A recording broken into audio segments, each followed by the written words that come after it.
Bien, ya están nuestras autoridades presentes, así que en razón del tiempo vamos a dar inicio a este conversatorio denominado Responsabilidad Social Empresarial, desafío actual de las relaciones públicas. Primero que todo, agradecerles que estén acá con nosotros, esperando que cada uno de ustedes se encuentre muy bien con su grupo familiar en sus casas, cuidándose mucho. Quienes tienen que salir a trabajar de igual forma, espero que estén bien y se estén cuidando y tomando todos los resguardos necesarios en un tiempo distinto. Estamos viviendo tiempos distintos, una era distinta, yo creo. Para comenzar este conversatorio, debo presentarles a nuestros invitados. Voy a partir presentando a nuestra invitada, que es Oriana Villa.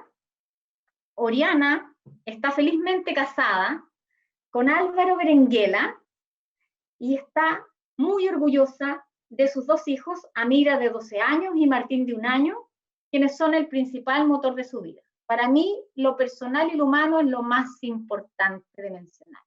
Después vienen los estudios, el perfeccionamiento, por lo tanto, les puedo asegurar que Oriana, además de lo que he dicho de su vida personal en breve, es una excelente profesional y una gran persona que he tenido la oportunidad de conocer desde hace unos años atrás.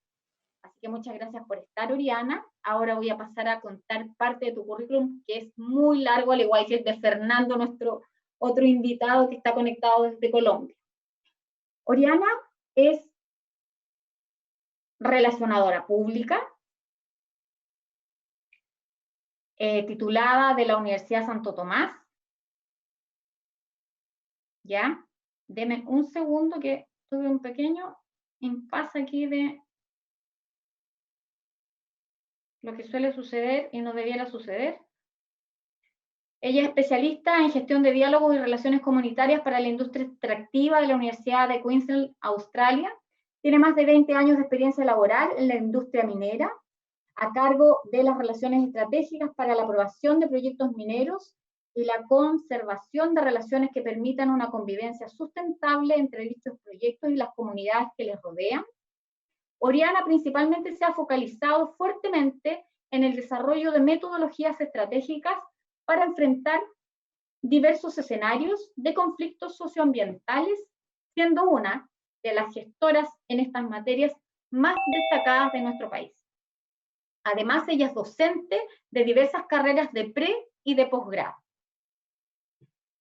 Ella es parte de lo que es su trayectoria profesional Oriana. Ahora les voy a presentar a Fernando Vélez Montero, que nos acompaña acá.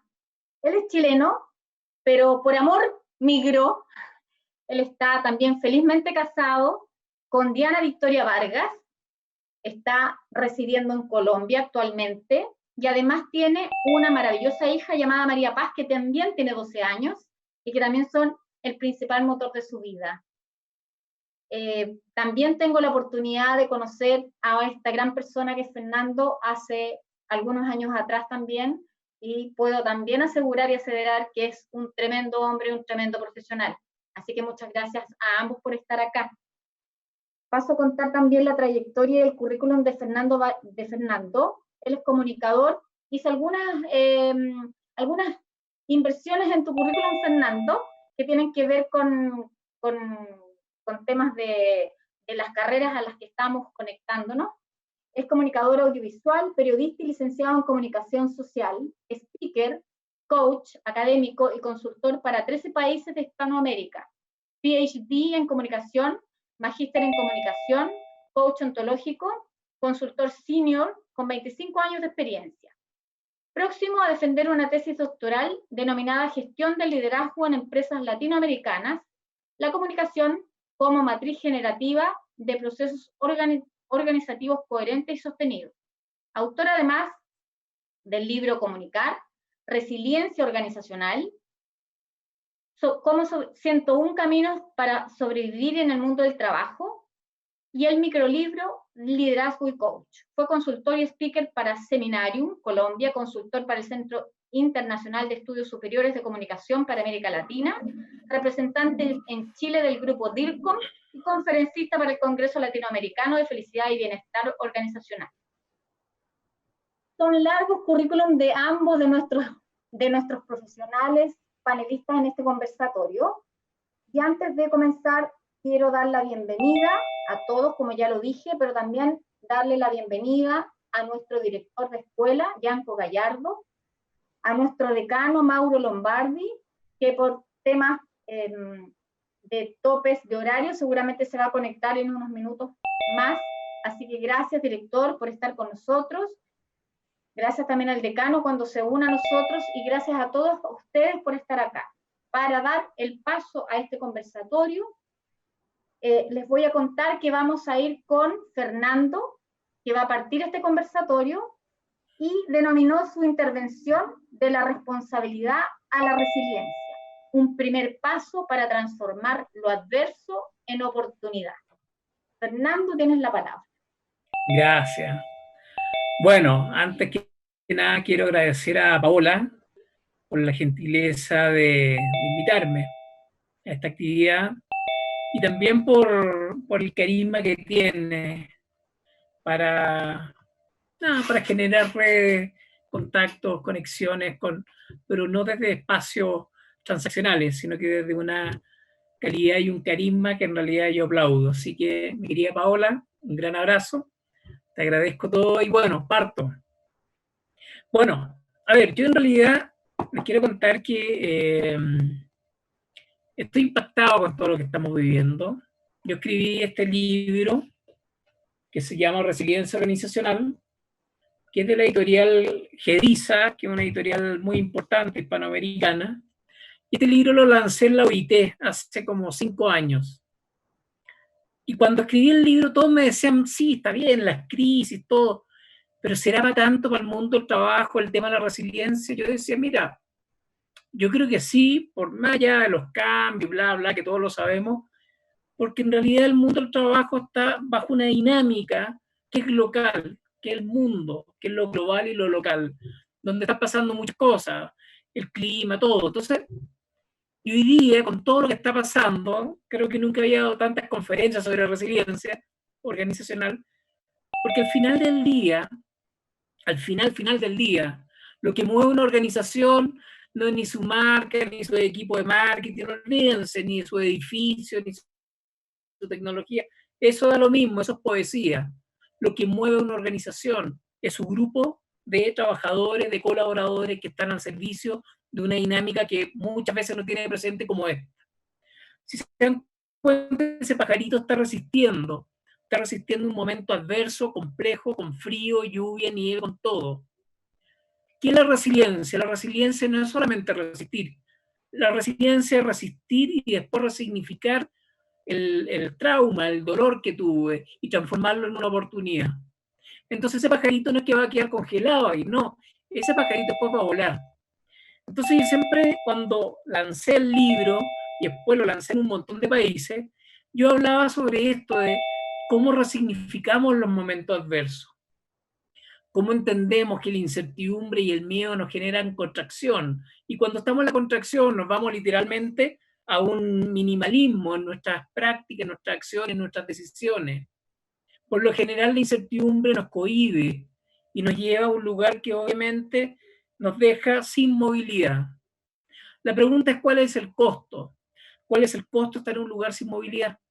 ¿Cuál es el costo de estar en un lugar donde me siento amenazado y donde siento que cualquier decisión puede ser tomar como riesgo la vida de todos, en este caso la organización?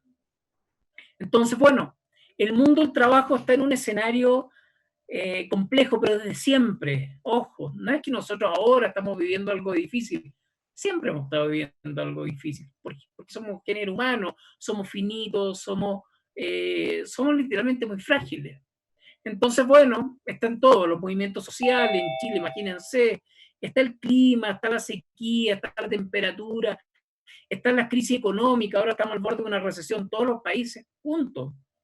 Hay crisis organizacional interna y problemas de clima, liderazgo. Entonces, el mundo del trabajo está, por lo general, al riesgo, en el peligro máximo. Y en este caso tenemos un virus que es un virus que está mutando, que finalmente no sabemos si hay que tener fiebre o no, no tenemos idea, solo sabemos que somos frágiles frente a este virus. Yo estaba en España un día antes que se desplomara todo. Les puedo decir que estuve varios días y tenía que dar conferencias, un montón de cosas, y yo veía que nadie usaba máscara, nadie se preocupaba de nada. Entonces yo decía, bueno, tal vez esto no está tan dramático. Yo igual, porque soy paranoico, usaba mis guantes, mi tapaboca, todo. Pero al final tuve que salir un día antes que se desplomara, que salieron miles de muertos, todo. Y en realidad entendí que, claro, fue un país que no veía la crisis, que nunca la vio. Y yo que venía de Colombia, tenía claro que la crisis venía más fuerte. Entonces, ¿cómo nosotros nos preparamos para los momentos adversos? Yo soy la idea que la resiliencia no es para que yo tenga que esperar a que llegue la crisis, me pulverice y de ahí empezar a levantar el vuelo. La resiliencia es revertir la adversidad, es resignificar el dolor, es transformar lo adverso en una oportunidad. Pero para eso hay que prepararse. Por eso que mi libro yo lo escribí en un momento pleno, tranquilo, donde había algunas tensiones, pero obviamente que no estaba esto. Y bueno, y los cambios son tan radicales que yo hoy día o mañana tendré que estar partiendo a Chile, a dar conferencias, pero no puedo. ¿Por qué? Porque no puedo salir de mi departamento. Entonces la pregunta es, ¿qué nivel de fragilidad tenemos en las organizaciones? ¿Qué nivel yo diría, oportunidades hay también en estas tensiones? Entonces, la resiliencia organizacional es la capacidad para revertir la adversidad, pero también para ser una empresa fuerte, flexible, adaptativa. Entonces, cuando estamos en escenarios como este, lo que hay que entender es que la transformación va a ser la oportunidad. Transformación no es hacer una campaña y decir nos transformamos, olvídense. Transformar era intervenir la mentalidad, las creencias, los valores, la emocionalidad, el lenguaje, la acción y los resultados. Entonces, desde hoy ya nada será igual. Y hay que entenderlo así. Para todo tipo de industria, para todo tipo de universidades, colegios, da lo mismo. La pregunta es cuál es la capacidad adaptativa que tenemos nosotros. ¿Cuál es la capacidad adaptativa que tienen nuestras organizaciones para entender que los procesos transformacionales son desde adentro hacia afuera? Yo vengo a la comunicación de hace 25 años, hice la campaña Chacotero Sentimental, estuve metido en todo tipo de campañas. Y después de un montón de rato me di cuenta que la comunicación tiene que estar al servicio, no esta cosa de interpersonal que es con el otro, no. La primera comunicación es intrapersonal, es conmigo, es ontológica. Entonces, el viaje que hace un buen comunicador no es para afuera, es para adentro. Y el proceso transformacional después se va para afuera. Entonces, piensen en la comunicación como un remolino y entiendan, como dijo una vez Marcel Proust, que el verdadero viaje al descubrimiento no consiste en buscar nuevos territorios, sino en tener nuevos ojos. Es decir, si el mundo del trabajo no entiende que va a tener que tener una capacidad de aprendizaje mayor para así alcanzar un nivel de agilidad mayor para escenarios de adversidad, es porque no entendieron nada. Como diría Elvin Toffler, futurólogo que murió hace 2 años, que escribió El shock del futuro y la tercera ola, los analfabetos del siglo XXI no serán aquellos que no sepan leer y escribir, sino aquellos que no puedan aprender, desaprender y reaprender. Entonces yo les pregunto a ustedes y a toda la gente que está trabajando y a la que va a trabajar a futuro, ¿cómo sienten que aprenden las organizaciones? ¿Cómo sienten que están desaprendiendo? ¿Qué es lo que tienen que resignificar en el campo del aprendizaje para literalmente ser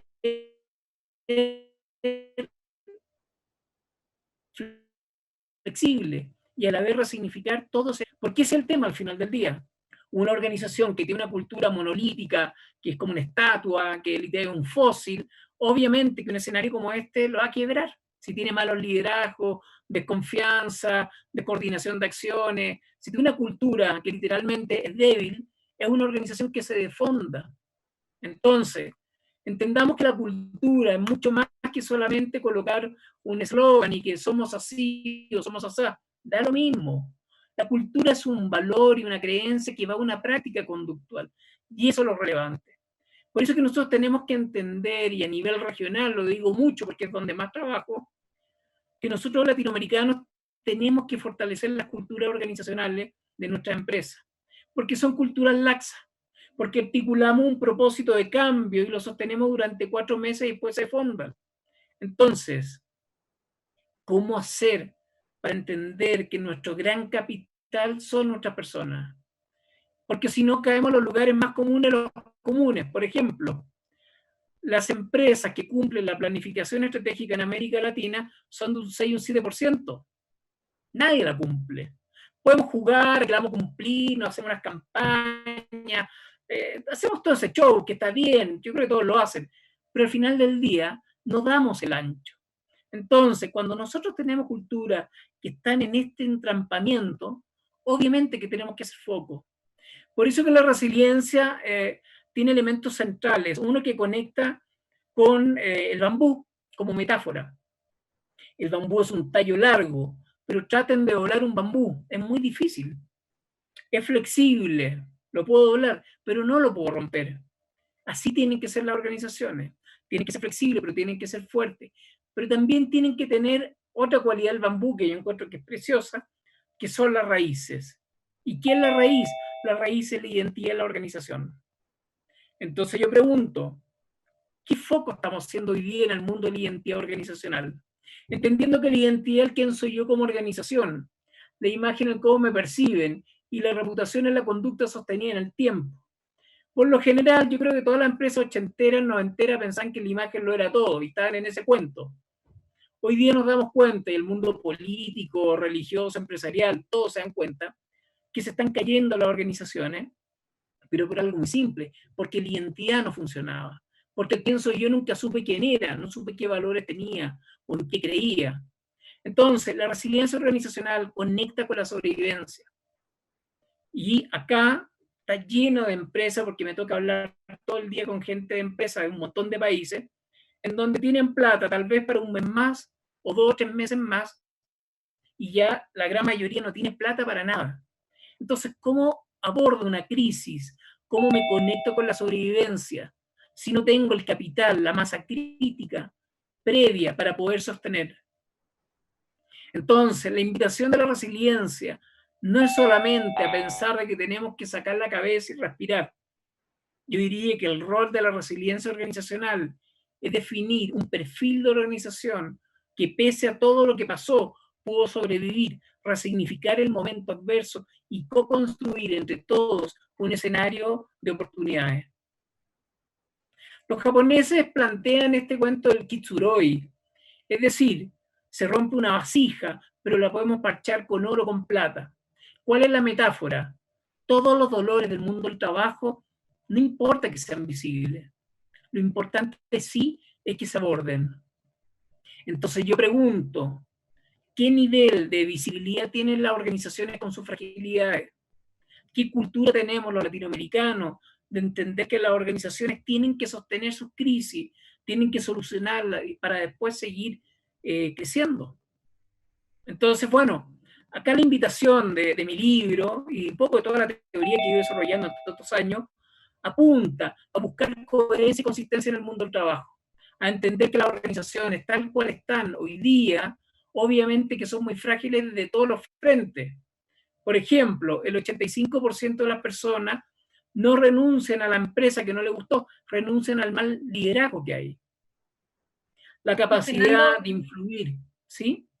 Fernando, discúlpame, te puedo interrumpir porque me parece muy interesante lo que estás planteando y un poco para hacer el link de lo que tú acabas de mencionar, que dices que la empresa debe ser fuerte, flexible y adaptativa y debe intervenir la cultura, la identidad de la organización.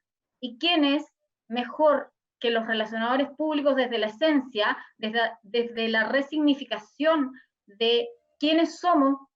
Como profesionales de las relaciones públicas podemos intervenir en eso, porque efectivamente, como tú mencionas, la empresa se muestra siempre desde adentro hacia afuera, no al revés.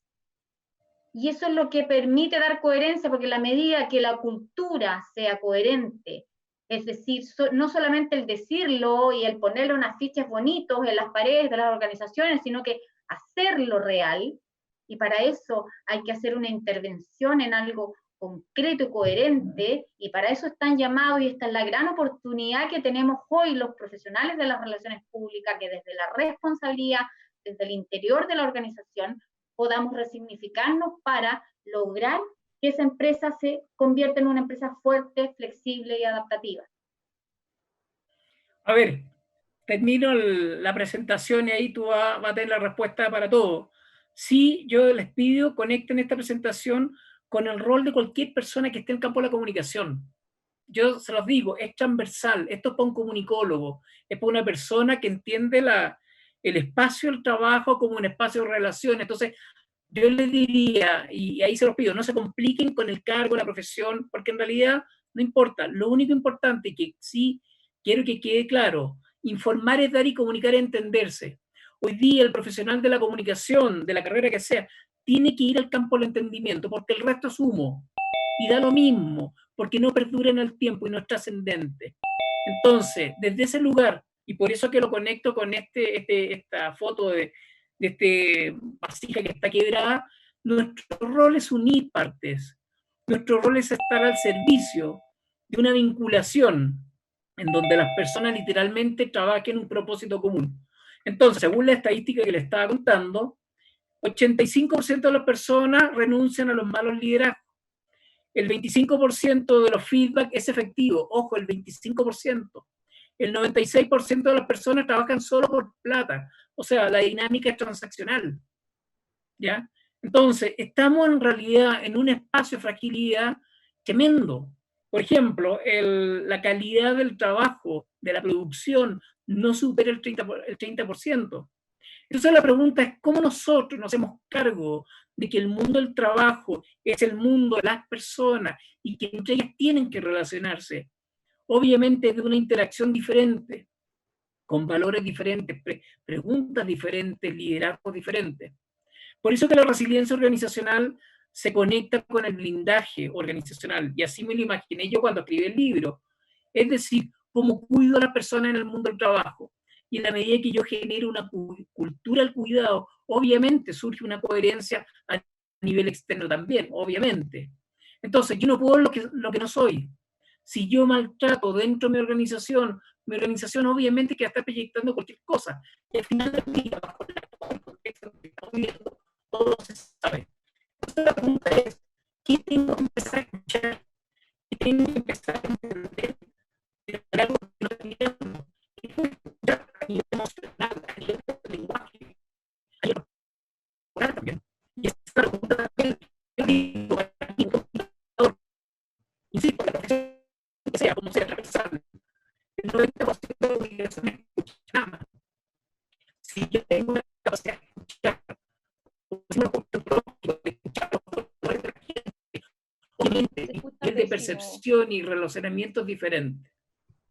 Entonces, sí, Paola. Fernando, ocurre que hubo un espacio del tiempo de tu conversación que se escuchó con intermitencia total, yo creo que tiene que ver con las conexiones, pero ahora ya te estás escuchando bien, entonces yo te voy a avisar si tenemos más problemas de audio. Bueno, vale, gracias. Entonces, la idea es, miren este cuadro. En este cuadro, son las personas, son todas diferentes, todas con energía diferente, y así son personas. Las conexiones están llenas de la fantasía es pensar de que tenemos que tolerarnos, olvídense. Acá hay que entrar en el plano de la aceptación, y la aceptación es un paréntesis, te cuento, en donde yo digo, entonces, cuando sí, se está escuchando. Te estamos escuchando con interferencia. Ya, bueno. A ver. Yo creo que tiene que ver con la conexión más que otra cosa, así que disculpen todos, pero estamos en esta plataforma y obviamente hay problemas de conexión de internet. Fernando está desde Colombia y sin duda vamos a tener algún pequeño impasse como este, así es que les pido la máxima comprensión, por favor. Bueno, entonces, las organizaciones son una suma de diversidades. La fantasía, por lo general, es que todos sean iguales, que todos se comporten iguales, que todos sientan iguales. Y esa es la trampa. Porque el poder de una organización en tiempos de crisis es su diversidad. Son sus puntos de vista, son sus matices, son sus luces y sus sombras, son sus grises. Entonces, ¿cómo empezamos a entender, y bajo la nueva cultura organizacional que va a tener que salir sí o sí después de esta crisis, que hoy día todo proyecto de inclusión organizacional es un regalazo? Que toda cultura en donde yo siento, porque ¿qué es lo que hace la típica selección de talento? Toda la gente sale de las mismas universidades, más o menos piensa lo mismo, y uno dice, bueno, pero ¿qué capacidad de transformación tiene una organización con gente tan homogénea?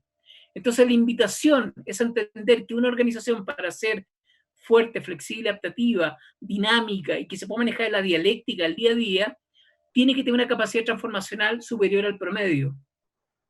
Quédense con esta frase: no somos seres de adaptación, somos seres de transformación.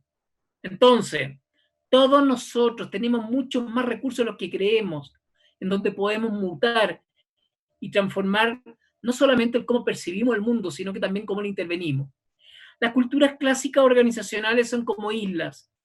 Las áreas compiten, no están en la colaboración, están en la competencia. Cuando yo estoy en la competencia, uno gana y el otro pierde. Y desde ahí es muy difícil generar cohesión. Por eso que la idea es, ojalá a futuro no hablemos de equipos de trabajo, hablemos de comunidades de aprendizaje. Pensemos que todo lo que viene a... Y la idea es que a futuro estas islas que están dispersas sean un continente, en donde literalmente el propósito sea único y las áreas literalmente estén al servicio de la colaboración. Por eso que yo a los empresarios, a todos les digo, oye, acá hay que dedicarse a aprender, hay que ser aprendices eternos. Ojo, y con muchos estudios de por medio, da lo mismo. Creo que el mejor lugar es sentirse aprendiz. Siempre le digo a los estudiantes, acá hay que ser aprendices desde 3 campos que son relevantes. El aprendiz desde lo ontológico. La ontología es el estudio del ser. Acá va a haber que estudiar el ser humano, va a haber que entender cómo se comporta y por qué se comporta como se comporta. Vamos a tener que entender que el viaje no es para afuera, es para adentro, es conmigo, es con mi historia de vida, es con mis valores, es con mi capital intelectual, pero también emocional. Entonces, las organizaciones van a tener que generar un discurso más ontológico, pero a la vez también un discurso más axiológico. La axiología es el estudio de los valores, la axiología es el estudio de la ética, y la ética del bien común, es el otro. Entonces, la invitación también es a cómo empezamos a conectar con el bienestar de las personas, con el bien común, con la buena fe, con el relacionamiento que no es como lo clásico que las empresas típicas, donde hay doble agenda, donde hay mucha relación transaccional, donde obviamente hay mucho secretismo. No, acá literalmente va a haber que instalar otra matriz. Y un tercer elemento que es fundamental es la mirada nociológica. La nociología es el estudio del conocimiento. Vamos a tener que aprender de otra forma. Vamos a tener que construir conocimiento entre todos y entender que las empresas, los productos ya son los mismos, los procedimientos son los mismos. Lo que va a diferenciar a una empresa a la otra es de su capacidad de aprendizaje y de creación de conocimiento. Yo por muchos años hice mucha auditoría de comunicación, mucha. Inventé matrices, está en mis libros.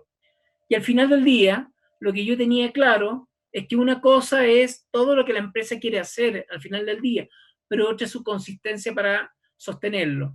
Y en el campo del conocimiento, hay empresas que crean conocimiento, pero después yo les decía, oye, ¿cómo compartes el conocimiento? ¿Cómo lo valías? ¿Cómo lo difundes? Y así, en el fondo, ¿cómo hacemos para que las organizaciones literalmente sostengan una nueva coherencia? ¿Qué es lo que tengo claro bajo este nuevo escenario? Estamos en tiempos donde hay que andar en manada, donde literalmente vamos a tener que cohesionar el mundo del trabajo, vamos a tener que afiatar las relaciones, vamos a tener que afiatar a las organizaciones con su área, su sede, con todo. Y vamos a tener que entender que la sobrevivencia pasa también por la colaboración y la co-construcción. Entonces la resiliencia organizacional conecta con esto, con la dialéctica del movimiento, pero desde la complicidad, como sería desde la conversación, como diría Maturana, que es una danza, es un ir y venir entre el oír y el escuchar, o sea, perdón, entre el escuchar y el hablar. Acá es lo mismo. Cómo nosotros nos conectamos con un lugar que tiene muy mala prensa, porque les cuento que etimológicamente trabajo viene de la latina tripaliarum, que significa tortura. Imagínense. ¿Quién eran los que trabajaban? Trabajaban los presos, trabajaban los esclavos, trabajaban todos. Y obviamente toda esta gente que sufría y que el castigo era trabajar, le dolían los brazos, los músculos, porque tenían que cargar piedras, palos, todo. Hoy día la gente no carga piedras ni palos, pero a la gente le duele el alma. ¿Por qué? Porque tiene empresas donde no son reconocidos, no son validados, no son respetados. Yo siempre cuento la historia cuando estaba en la universidad, yo siempre estudié y trabajé un día con un amigo, Varela, nos decían por el apellido, estaba en una empresa, estudios de mercado. Entonces yo le digo, oye, Varela, nos trataban pésimo, ojo, pésimo, hace 100 años atrás. Horrible. Entonces un día yo le digo, Varela, siento que acá nos humillan, nos maltratan, pero esto es el colmo, le dije. Siento que mi dignidad la siento dolida, yo así como bien ceremonioso. Y Varela me mira y me dice, pero Belis, haz como yo no tengo dignidad. Entonces, después de eso, obviamente yo renuncié porque lo encontré inmundo, pero aparte de eso, entendí que el mundo del trabajo está requiriendo comunicadores que estén al servicio de algo un poquito más grande que solamente estrategias, campañas y todo eso, porque eso no genera cambio, no genera cambio. Eso lo que genera es visibilidad de los temas conductuales, que es diferente, el endomarketing y todo eso. Lo que genera cambio al final del día es la conexión tanto con el campo axiológico como emocional, porque eso predispone a la acción. Entonces nosotros los comunicadores a veces nos quedamos en eso. Estoy hablando en forma transversal, relacionadores públicos, periodistas, todos los comunicadores. Tenemos que darle trascendencia a nuestro trabajo y entender, y acuérdense de esto, la comunicación no es interpersonal, es intrapersonal. Y les voy a dar un ejemplo, y después viene lo interpersonal. Cuando yo llegué a Colombia, yo soy speaker de Seminarium, y Seminarium desde Chile me pidió que inventara unos modelos para el proceso Paz para el mundo empresarial. Yo armé unos modelos que, según yo, eran preciosos, estaba muy orgulloso. Llego a Bogotá y a los 2 días me invitan a un encuentro experto sobre el proceso Paz, porque Colombia estaba en su proceso Paz, lo estaba cristalizando. Yo fui, pero yo fui a escuchar nada más. Salieron tremendos expertos con tremendos modelos y todo hablaban de una cosa intergaláctica. Yo estaba así mirando, un chilenito con 2 días en Bogotá. Y en un minuto llega una viejita y dice, pero humildemente levanta el dedo y dice, bueno, yo quiero decir algo. Sí, claro, lo que quiera.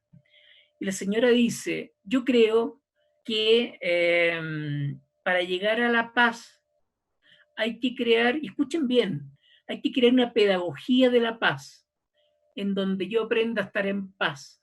Si yo aprendo a estar en paz, voy a estar en paz con el entorno. Ustedes van a decir, bueno, pero ¿qué tiene que ver eso? Todo eso es comunicación. Si ustedes no entienden y no se preparan para entender que toda la cosa estratégica, todo eso está súper bien, me parece genial, pero eso es parte de algo que es mucho más grande, que es mucho más trascendente. Y acuérdense, el 6% de las empresas cumple su planificación estratégica. ¿Qué quiere decir? Que la estrategia está en un lugar muy importante, pero previo a eso está la actitud y la cultura. Lo que catapulta que yo haga o no haga las cosas es mi cosmovisión, es mi comprensión y motivación. Entonces, estamos en un lugar complejo, en donde la resiliencia plantea que las empresas son como los cuerpos. Hay organizaciones que son flexibles, adaptativas, creativas, lúdicas, y hay organizaciones que son estáticas. Yo tengo un capítulo sobre esto, entonces yo pregunto al final al lector, ¿dónde quiere estar usted? ¿Qué tipo de corporalidad quiere para su organización? El cuerpo de su organización se enferma mucho, está cansado, está con sobrepeso. Entonces vayan entendiendo que las organizaciones son también un cuerpo humano. La pregunta es, ¿cómo quiero que sea este cuerpo humano? ¿Quiero que sea ágil, atlético o literalmente quiero que sea así, con poca movilidad y bastante anquilosado. Entonces a los comunicadores yo siempre les digo, ustedes son diseñadores de este lugar, pero obviamente que no lo pueden hacer solo, lo tienen que hacer con la gente de recursos humanos, con los líderes. Estos son invitaciones colectivas. Entonces, ¿cómo empezamos a entender que si este cuerpo organizacional no lo cuidamos se va a enfermar? Se va a enfermar de temas grupales, de problemas físicos, de problemas psicológicos, profesionales. Es decir, nosotros tenemos que entender que desde la comunicación nuestro rol es cuidar y blindar la salud organizacional y entender de que no hay que esperar a estar enfermo para poder estar en el autocuidado. Por eso que la resiliencia organizacional conecta con el autocuidado organizacional, entendiendo que si yo tengo una mirada sistémica de cuáles son mis lugares más frágiles, obviamente tengo la posibilidad de intervenir. Entonces, el mundo del trabajo, por lo general, está en un lugar de simulaciones y jugamos que nos llevamos bien o jugamos que estamos en la confianza o que estamos en la colaboración, pero muchas veces no lo estamos. Es decir, hemos naturalizado muchos de nuestros problemas organizacionales, desconfianza, malo liderazgo, poca comunicación, bajo clima. Entonces, cuando nosotros digamos lo que dice Seligman desde la psicología positiva, de lo que es la resignación aprendida. Es decir, cuando uno dice, bueno, es lo que hay, me tocó, bueno, y así. La resiliencia, yo diría que mi libro apunta a potenciar y a decir, no, nosotros no queremos esa forma de vivir el trabajo. Queremos literalmente entender que una organización bien cuidada es una organización con muy buenos resultados. Por ejemplo, fíjense el bienestar organizacional. Cuando una organización está literalmente en el campo del cuidado, es una organización que la gente no tiene licencias médicas, tiene buen clima, buenos resultados, baja rotación. Es decir, todo ocurre, pero la pregunta es simple, y esto se los cuento porque siempre lo cuento en mis charlas. Hace unos años llamé a Freddy Kaufman, un autor muy connotado, que ha escrito un montón de libros, coach ontológico, y su último libro en ese momento era La empresa consciente. Llamo a Freddy y le digo, hola Freddy, oye, te quiero entrevistar. Tipo encantador, claro, ¿qué quieres preguntarme? Entonces le dije, mira, con respecto a tu último libro, te quiero preguntar cuál es la pregunta que todavía no te han hecho. El tipo se rió, le dio risa, la pregunta es como media jodida, pero al final el tipo entiende, me dice, mira, la pregunta que nadie me hace es, ¿cuál es la trampa? ¿Cuál es la trampa? Que si yo soy diabético, como azúcar. ¿Cuál es la trampa? Que si soy hipertenso, como sal. ¿Cuál es la trampa? Que si todos decimos que la confianza es súper importante y no hay confianza. O que si decimos que el trabajo en equipo es lo mejor y no trabajamos en equipo. Es decir, ¿cuál es la trampa? Que me seduzco por un placer a corto plazo y no sostengo mi apuesta y después obviamente caigo en el barranco.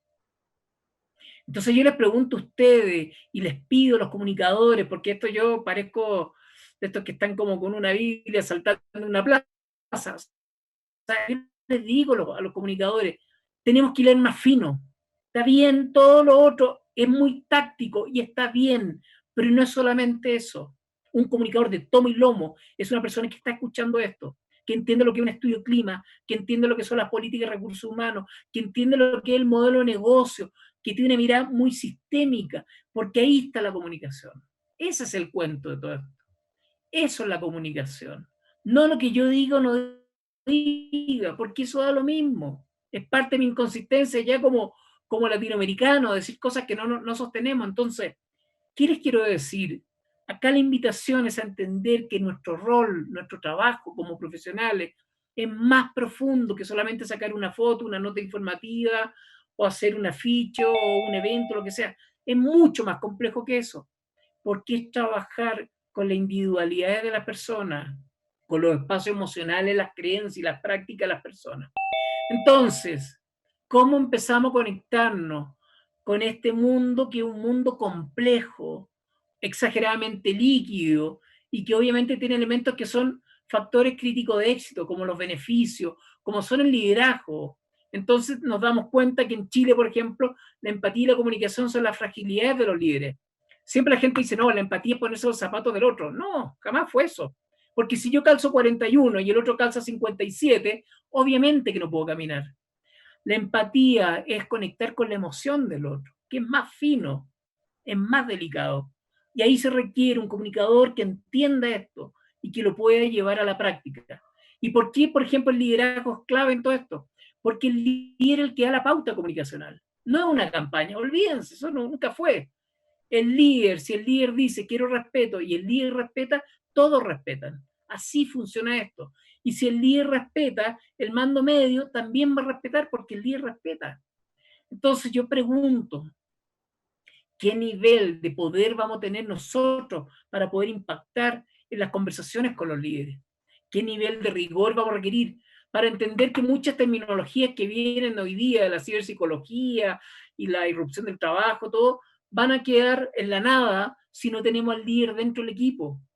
Entonces la redarquía, por ejemplo, que es el trabajo en red, colaborativo y todo eso, está bien, pero si tengo un líder con una mirada analógica del año 80, no sirvió, es poesía.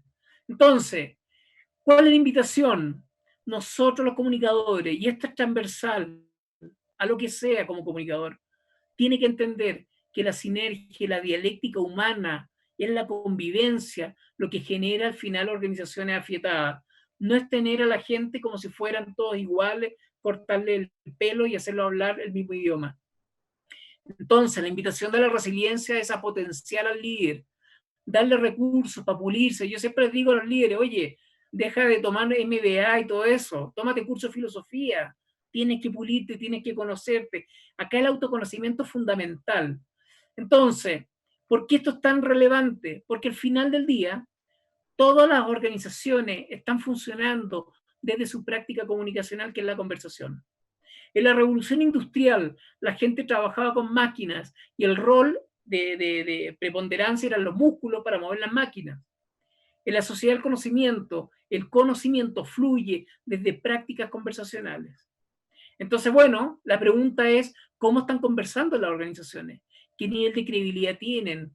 ¿Qué nivel de escucha tienen? ¿Qué nivel de empatía tienen las conversaciones? Hoy día el mundo del coaching está metiéndose de cabeza en la práctica conversacional.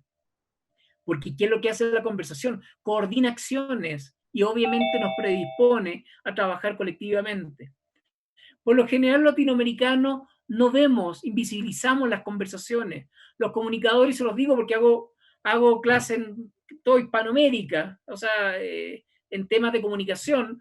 No, la conversación es invisibilizada porque pensamos que los comunicadores tenemos que hacer la estrategia y la táctica y nada más, y no es así.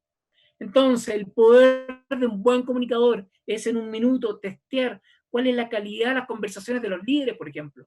O sea, si ya está medido que el nivel de efectividad, un feedback, es de un 26%, es porque hay un tema acá.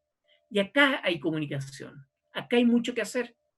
Por eso que cuando se habla de los equipos de alto desempeño o los equipos de alto rendimiento, cuando Marcial Lozada instala su concepto de la teoría 2.9 por 1, en donde al final plantea la conexión emocional del equipo. Porque cuando yo tengo gente que no se ha trabajado ontológicamente, tengo gente que está en la competencia. Cuando yo estoy en la competencia, no estoy en la colaboración, que es la foto arriba, los bomberos. Ellos están cada uno en su cuento. Pero los equipos de alto desempeño, que son de empresas top, equipos chicos, pero son equipos de alto desempeño, son equipos que tienen un nivel de coordinación de acciones superior al promedio. Y esa es la gracia. Pero eso viene porque tienen un trabajo previo potente y porque tienen también el manejo conversacional. Entonces, la resiliencia conecta con todas estas cosas. Conecta también con la emocionalidad, entendiendo que las emociones abren y cierran posibilidades, entendiendo que las emociones no son ni buenas ni malas, las emociones son.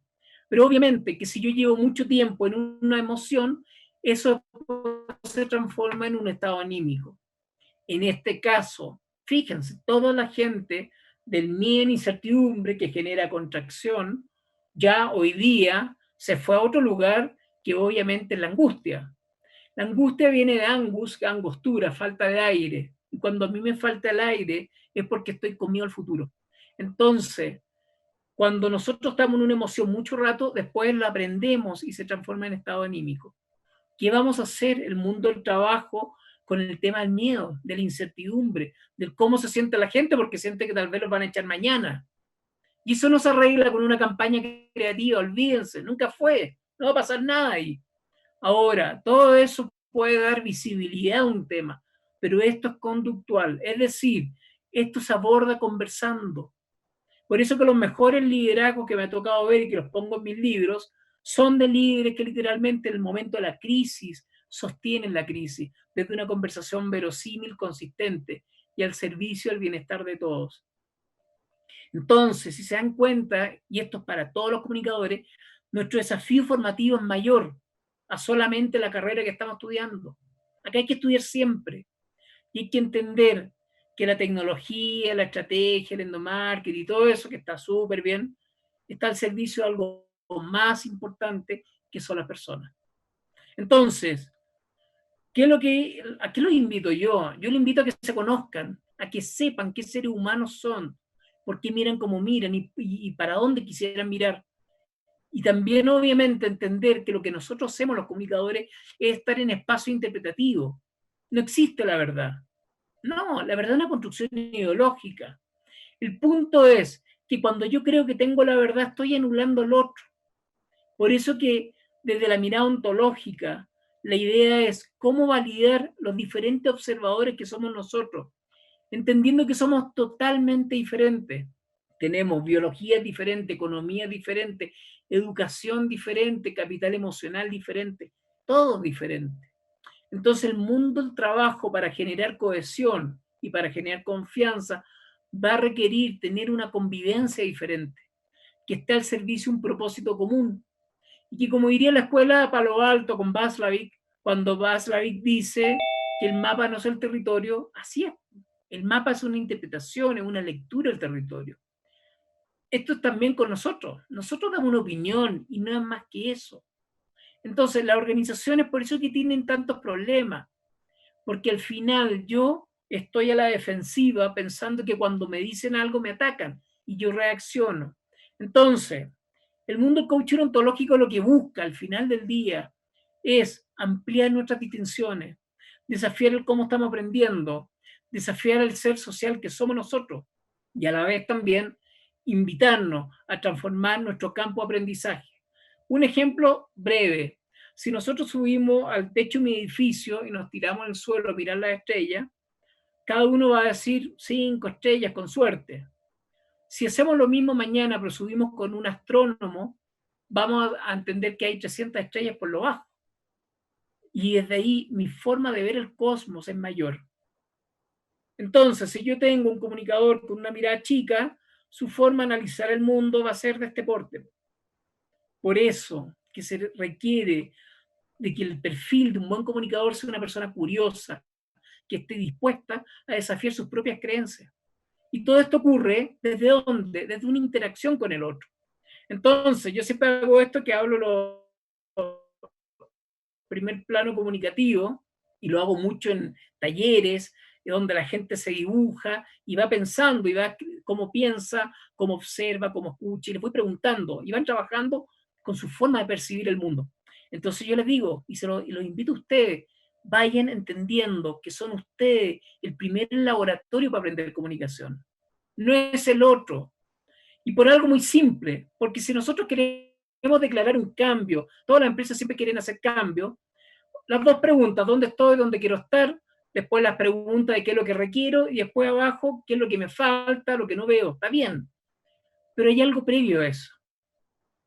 Háganse estas 4 preguntas solamente para ver si ustedes quisieran cambiar o no.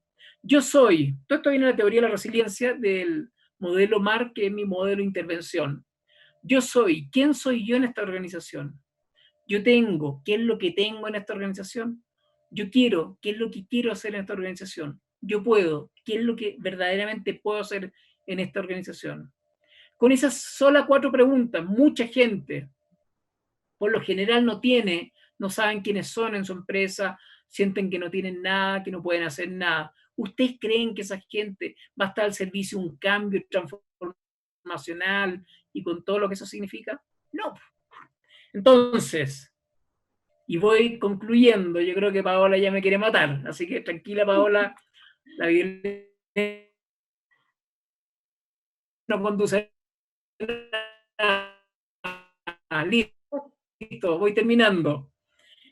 Entonces, la resiliencia blando, no, eso es lo más duro. Todo eso súmelo a la creatividad, porque la resiliencia, como voy a sobrevivir, tengo que agarrarme donde sea y como sea. Por eso que la resiliencia al final puede plantear el plan B o el plan Z, el plan M, da lo mismo. El punto es cómo salimos y cómo literalmente resistimos el momento adverso para después resignificarlo. Solo doy un ejemplo con esto del coronavirus. Fíjense lo que está pasando con esto de los ventiladores. Ya son varios los países de toda América Latina que están haciendo sus propios ventiladores. O sea, tenemos masa crítica y tenemos industria para hacer esto. Pero se nos olvidó. Entonces, la resiliencia conecta con esta innovación viva que sale del hambre y que literalmente está al servicio de un mejor escenario, una mejor vida. Entonces, cuando yo soy resiliente, ¿cómo conecta la resiliencia? La resiliencia es, primero, me pasa algo, hay una crisis tremenda. En ese momento me doy cuenta y resignifico lo que me pasó y el dolor que sufrí. Desde ahí lo aterrizo a yo soy, yo tengo, yo quiero, yo puedo y nosotros podemos. Y obviamente lo materializo, listo, esto es lo que tengo. Después digo, está la mirada apreciativa, que viene la indagación apreciativa, que no tengo tiempo, pero que conecta con todas las luces, con todas las fortalezas, convicciones y yo diría recursos apreciativos que tengo. Y todo eso lo conecto con un propósito, porque esto hay que instalarlo con un propósito. Después me voy a una planificación que tiene que terminar en acciones resilientes. ¿Qué es lo que busca la resiliencia? Al final del día, habitar una nueva coherencia. Y acuérdense, esto es desde el ser al hacer, esto es desde adentro hacia afuera. Esto no es irse a lo táctico, esto es primero habitarlo yo como ser humano desde una dimensión ontológica. Entendiendo que la resiliencia organizacional lo que busca es un blindaje cultural. Por eso que la resiliencia dentro del mundo empresarial conecta con el capital social, y el capital social es la confianza, y la confianza conecta con este bienestar ético del ganar-ganar. Este es un modelo MAR, que no se lo voy a explicar porque en realidad es muy largo, pero en fondo todo lo que ven acá está al servicio de cuidar a las personas en el mundo del trabajo. Y tiene dos grandes motores, la identidad y la memoria. Si yo no sé quién soy como organización, obviamente que estoy complicado. Y por otro lado, si no sé lo que he hecho en la vida. Entonces el modelo MAR está al servicio de un proceso transformacional que en este momento, ojo, fíjense, pasamos de la concentración más clásica, del control, de la concentración del poder, hoy día una red súper flexible. Esto es la jerarquía. Para yo estar en la jerarquía tengo que tener valores que obviamente sostengan esta relación. Y con esto voy concluyendo, tranquila. En donde tiene que haber, primero, comunicación transversal, aprendizaje adaptativo, gestión proactiva en red, ética grupal colaborativa, conexión emocional y confianza por una co-construcción. Es decir, lo que estamos viviendo hoy día dentro del mundo del trabajo, este es un nuevo orden. Y esto se define como inteligencia colectiva, que la tenemos y que tenemos que desafiarla. Por último, invito a toda la gente que está escuchando esta charla a que salga a la caja. No podemos seguir mirando como miramos. Ojo, esto es para todos nosotros. Tenemos que conocer otros autores, tenemos que escuchar otras historias, tenemos que resignificar la comunicación, porque no es más de lo mismo. No por este punto de inflexión, sino que porque la comunicación es exageradamente más compleja, por algo muy sencillo, porque es por personas, se relacionan entre personas, y eso es de mayor complejidad. Los invito también a entender de que esto estamos en un cambio vorágine que no va a cambiar, esto es así, y hay que saber sostener y entender que no es morir en la incertidumbre, sino que habitar la incertidumbre. Entender que toda organización es una red conversacional y que la red conversacional al final del día hay interacción, y cuando hay interacción hay aprendizaje colectivo.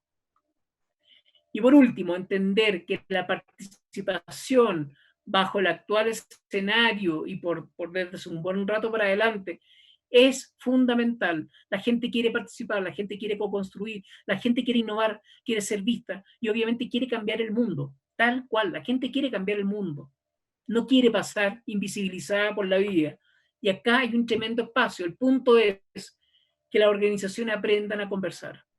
Por último, el padre le pregunta al hijo, hijo, ¿qué quieres ser cuando grande? Y el hijo le dice, papá, yo quiero ser feliz. Cuando se hacen estudios sobre temas organizacionales, a la gente se le pregunta siempre dos preguntas clásicas. ¿Por qué quiere trabajar? O sea, ¿por qué trabaja? La gente responde por dos cosas, para ser felices a otros y para ser feliz yo, como ser humano. Y bueno, le agradezco todo, muchas gracias, me pasé unos minutillos, pero esta charla fue con entusiasmo y cariño y espero que la hayan disfrutado. Muchas gracias. Sí, muchas gracias, Fernando. Sé que fue de corazón. Al final vamos a tener un espacio para algunas preguntas. Ahora, en razón del tiempo, le vamos a dar la palabra a Oriana. Tú has partido de la responsabilidad, la resiliencia desde el interior de la organización, desde cómo debemos cuidar a las personas, desde una mirada de responsabilidad. Y ahora Oriana nos va a hablar desde la responsabilidad social de una perspectiva más externa. Gracias, Oriana. Tienes la palabra. Gracias, Fernando. Gracias, Paola. Ahí está. Vamos a compartir entonces. Gracias por la invitación, Paola. A ti, a la universidad. Siempre es un agrado compartir con ustedes. Interesante la intervención de Fernando. Yo lo que quiero compartir con ustedes hoy día es una visión más local de lo que está pasando hoy día en nuestro país, cuál es el rol específicamente que va a tener el desafío de los relacionadores públicos en esta nueva etapa que estamos viviendo. Pero como esto es un aula virtual en el fondo, y a mí siempre me ha preocupado mucho y trabajo muy concentradamente en lo que es la preocupación por las personas, me gustaría que los que tengan a mano sus teléfonos celulares pudieran tomarlos y, déjenme ver acá porque no avanzo, ahí sí. Los que están viendo la pantalla, acercar sus teléfonos y poder sacar una fotografía de ese código QR para poderse conectar, y los que no, marquen www.menti.com y puedan responder. Acá está el código, en esta parte de acá les va a pedir un código 210896, ¿ya? Y les va a hacer una pregunta que me gustaría que pudieran responder. Todos los que tengan sus teléfonos celulares a mano, www.menti.com, acá está el código 210896.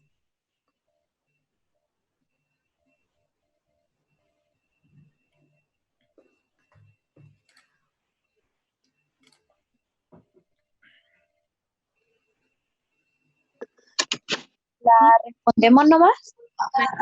Las alternativas que ahí está. Ah, ya.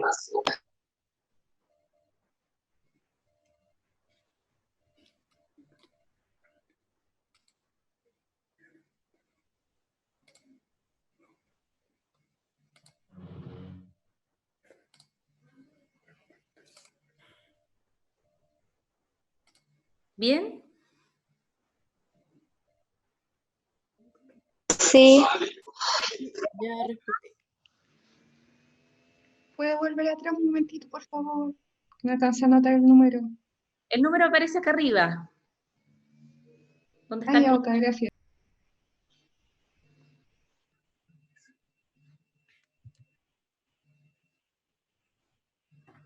Solo es una pregunta, ¿cierto? Es solo la pregunta. Bien. Ahí vamos viendo, visualizando cuáles son las respuestas que están entregando. Hay 44 personas que han respondido y vemos una concentración muy marcada en el cómo se sienten hoy en el concepto de incertidumbre. 26% de ansiedad, 19% en esperanza, tranquilidad un 4%, preocupación un 19%. Sigue creciendo el número de la incertidumbre. 33% incertidumbre.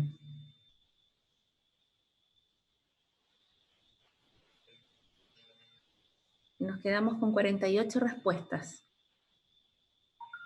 donde marcamos claramente que hoy día ustedes, en sus casas, están definiendo que se sienten en un ambiente de incertidumbre, que les genera muchísima ansiedad, preocupación.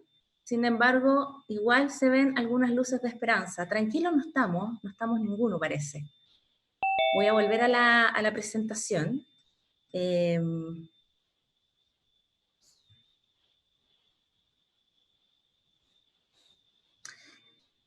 Y la verdad es que tal cual como nosotros esperábamos, el ambiente de incertidumbre, preocupación, de ansiedad está de manera generalizada hoy día en la sociedad chilena. Estamos viviendo tiempos complejos, hay muchos cambios que se están dando a lugar hoy día producto de la contingencia, pero la verdad es que no solamente esa incertidumbre es desde nosotros, también es algo que está ocurriendo en el ámbito empresarial. Hoy día las organizaciones también están teniendo incertidumbres, preocupaciones, hay temas que tienen que ver con lo laboral, ¿no es cierto?, con cómo seguir adelante con los negocios.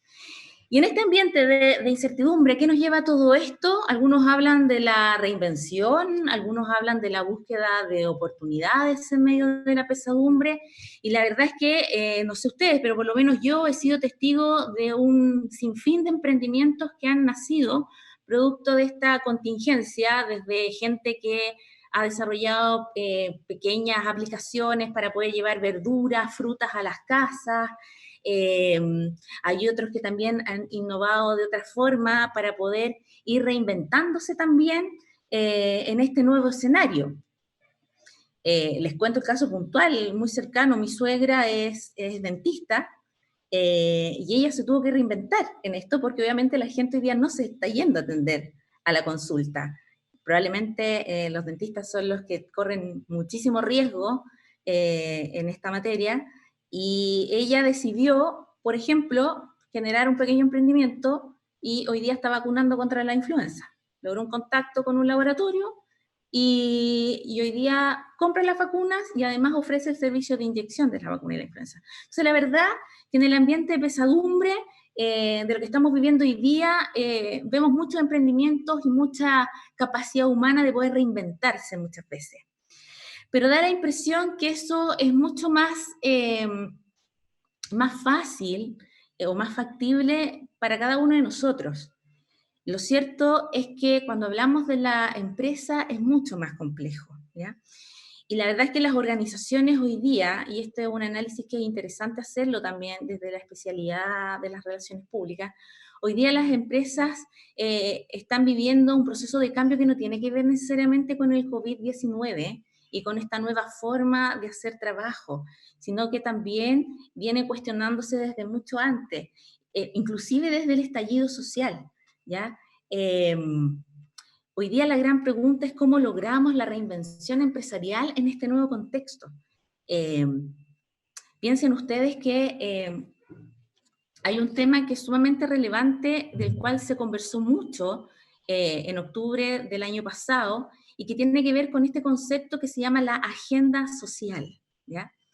Y fíjense que la agenda social es fácil, ustedes pueden revisar, inclusive hacer un barrido de noticias y ver la cantidad de veces que el concepto aparece en los diversos medios de comunicación escritos, virtuales, y de la misma televisión, y el tema de la agenda social, aparecía en todas partes. Y la verdad es que este tema de la famosa agenda social es algo que ya se conocía.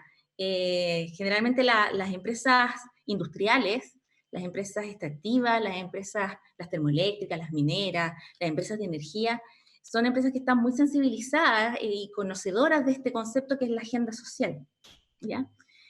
Pero hoy día se abre un nuevo campo y una nueva oportunidad también para los relacionadores públicos en otras áreas también, ¿ya? Y esta agenda social pasa a convertirse en una materia prima para los relacionadores públicos, ¿ya? Porque finalmente nos lleva al trabajo con las personas. Y finalmente, cuando uno desglosa el concepto de relaciones públicas, El relacionador público es el que trabaja con personas, es el relacionador de públicos, ¿ya? Y obviamente centrado ese trabajo en la interacción social, ¿ya? En cómo somos capaces de poder interactuar con los distintos públicos. Como les decía, las empresas industriales en general hoy día cuentan con ciertos procedimientos y políticas del buen hacer, ¿ah? Estoy hablando específicamente de la planificación de responsabilidad social, ¿ya? Que es la invitación que me hizo Paola, es hablar también un poco acerca de lo que es la responsabilidad social. Sin embargo, no es la realidad, como les decía, de algunos negocios más pequeños, las pymes, y también de otras áreas del mercado, como son las empresas del retail, los supermercados, los centros de ventas de materiales de construcción, ¿no es cierto? O el propio metro, ¿eh? No es parte, digamos, de su estrategia organizacional el tener considerado una planificación estructurada de lo que es la responsabilidad social, ¿ya? Por lo tanto, para ellos no era tan obvio el tener dentro de su organización a lo mejor personas dedicadas a este tema de la responsabilidad social. ¿Y qué pasó?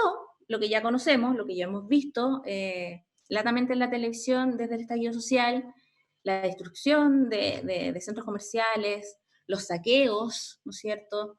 La quema de supermercados, hay cadenas de supermercados que sufrieron muchísimo con este estallido social. Esto corresponde acá, y se recuerden ustedes, donde aparecieron también cuerpos calcinados. Y finalmente, bueno, la gente tiene un comportamiento propio cuando hay crisis, cuando hay desorden. Y bueno, ¿qué es lo que pasó con todo esto? Hubo pérdidas importantes de fuentes laborales. Hay mucha gente, que era los que trabajaban de estos lugares que se vieron afectados por los incendios, por los saqueos, etcétera, que perdieron su fuente laboral. Se genera una angustia colectiva. Yo no sé cómo ustedes vivieron el proceso del estallido social, pero hubo mucha incertidumbre. Yo conversaba con mis padres, con mi familia, y muchos de ellos también recordaron otros tiempos de Chile, y esa incertidumbre que se volvía a insertar, digamos, en el país. El desorden social que lleva a un caos. Finalmente hay una sensación de frustración enorme también en lo personal y en lo profesional también. ¿Y qué pasó con las empresas que sí contaban con esta planificación, estas empresas que sí tienen una estructura de responsabilidad social, que sí, uno puede decir, han hecho la pega de salir, de compartir con sus comunidades, de plantear esta agenda social? Bueno, la verdad es que pasó un poco lo mismo. Algunos sindicatos de trabajadores tomaron este estallido social como una oportunidad de poder también poner sobre el tapete público algunas demandas. La gente se virtió a las calles también para reclamar acerca de lo que ellos viven. ¿Y qué pasó entonces? Si tenemos empresas que no tenían esta estructura organizacional pensada desde la responsabilidad social y vivieron lo que vivieron, y aquellas que sí lo tenían, también fueron cuestionadas, también fueron recriminadas por sus comunidades, por sus distintos públicos. ¿Qué es lo que pasó? Y la verdad es que, tal cual como mencionaba Fernando, el tema de la persona es un tema sumamente importante dentro del hacer. Yo me voy a referir siempre a nuestra disciplina, a los relacionadores públicos, porque somos seres cambiantes. Y la verdad es que, y esto es un poco lo que me pasa a veces cuando visito algunas empresas, no porque tú tengas una agenda social, que la diseñaste en una mesa de trabajo, donde por compartir una taza de café crees que tienes ganada la confianza de la gente, va a generar un cambio, ¿ya? O esa persona finalmente no va a reaccionar en contra tuyo. Es el exceso de confianza lo que muchas veces pasa la cuenta, ¿ya? ¿Qué es lo que ocurre? Bueno, hay un cambio de paradigma social. Hoy día estamos frente a un fenómeno donde ustedes tienen el gran privilegio de estar en primera fila, de ser testigos de este cambio social. Nosotros, la verdad es que cuando uno hace el análisis podemos ver que hace no muchos años atrás era el Estado de Chile voy a situarme en Chile siempre, era el Estado de Chile quien visualizaba cuáles eran las necesidades del país. Y desde ese análisis se generaban los cambios para acordar una nueva visión organizacional. Yo recuerdo mucho el caso de Transantiago. El Transantiago es un proyecto que nació desde el Estado, nació desde el... Hay alguien que tiene el micrófono abierto, que genera interferencia.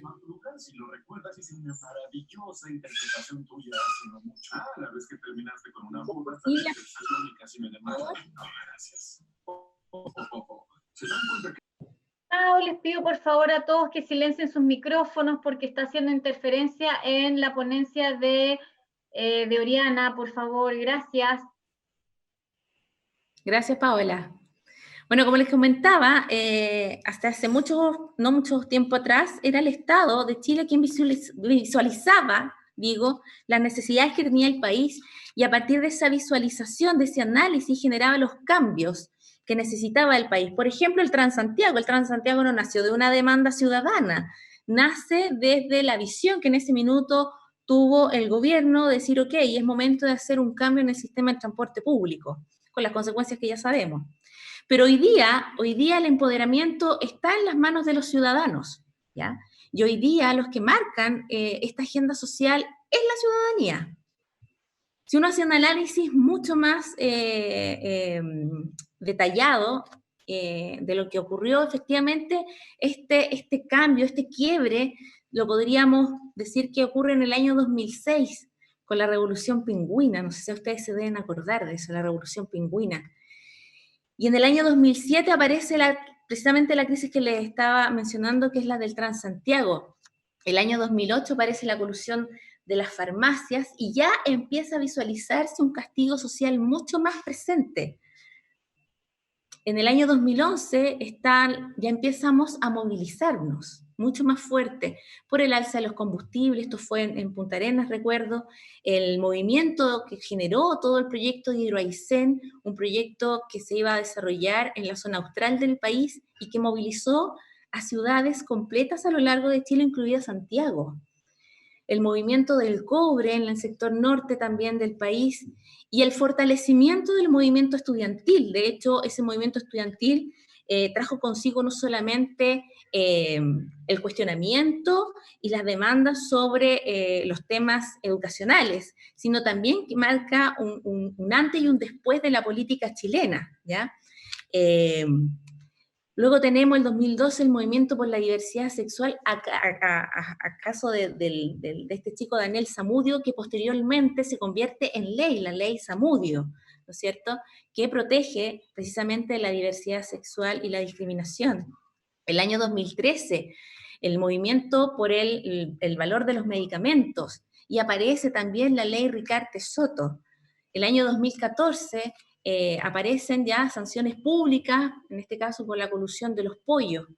En el año 2017 el movimiento se concentra fuertemente en lo que fue el maltrato animal y aparece la ley Cholito. Y el año 2018, bueno, el año de la colusión, del confort, los fraudes del ejército y carabineros, y es el año del movimiento de igualdad y seguridad hacia la mujer. Si uno mira la trazabilidad de los hechos de estos años, muy brevemente que les he mencionado, ustedes se pueden fijar de que en toda esta trazabilidad aparecen movimientos ciudadanos, y de esos movimientos ciudadanos aparecen acciones concretas de parte del Estado para la protección o la respuesta a esos movimientos. Entonces, ¿qué es lo que ocurre? Pasa que en este análisis muy chiquitito de un minuto que acabamos de hacer, podemos ver de que hay un desencanto social. Eso es evidente, hay un desencanto social. Hay resistencia por parte de la ciudadanía hacia la autoridad, hacia las organizaciones, hacia todo lo que está establecido. Se generan movilizaciones, la gente decide salir a la calle, decide tener voz. Hay una sensación enorme de inseguridad. Recordemos que el índice de delincuencia ha subido exponencialmente en el último tiempo. La desigualdad se ha hecho presente más que nunca en los temas de educación, en los temas de salud, etc.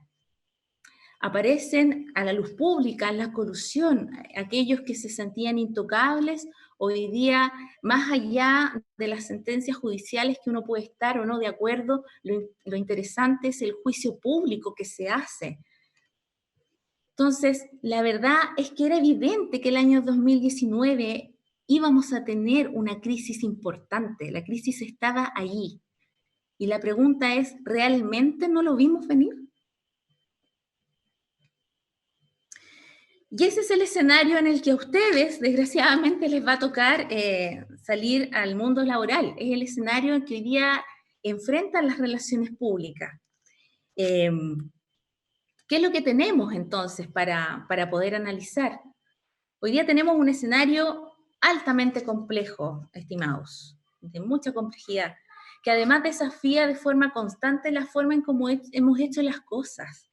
Hoy día, todo lo que probablemente hayamos leído, todo lo que probablemente se nos haya formado en la academia, vamos a tener que repensarlo, ¿ya?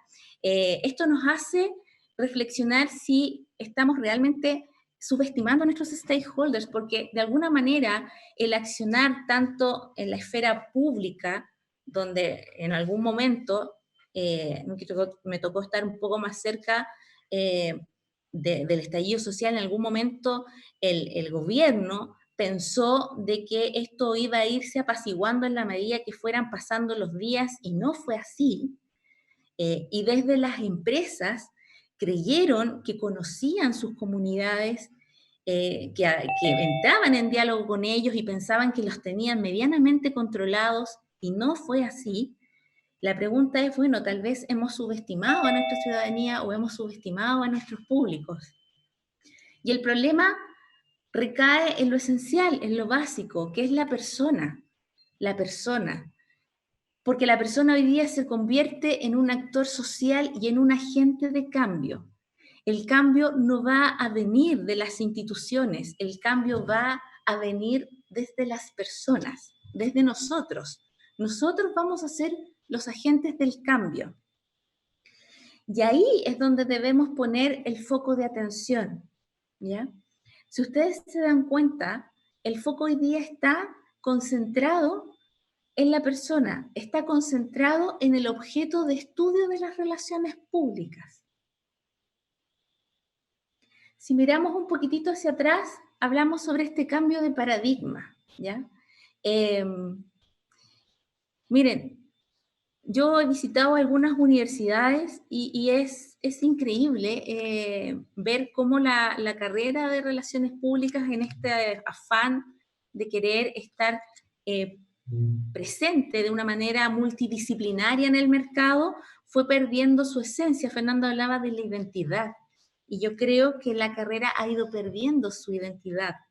La identidad del relacionador público se forja en ese concepto, relacionador público, la persona que es capaz de relacionar con los públicos de la organización.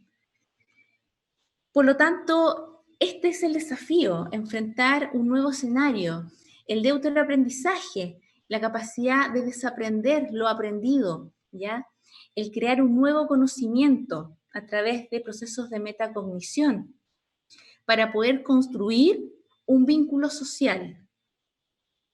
Y como les decía, para lograrlo debemos volver al origen de nuestra disciplina, que es finalmente transformar a esta figura del relacionador público en este puente entre la organización y sus diversos stakeholders, sus diversas comunidades, sus públicos internos, externos.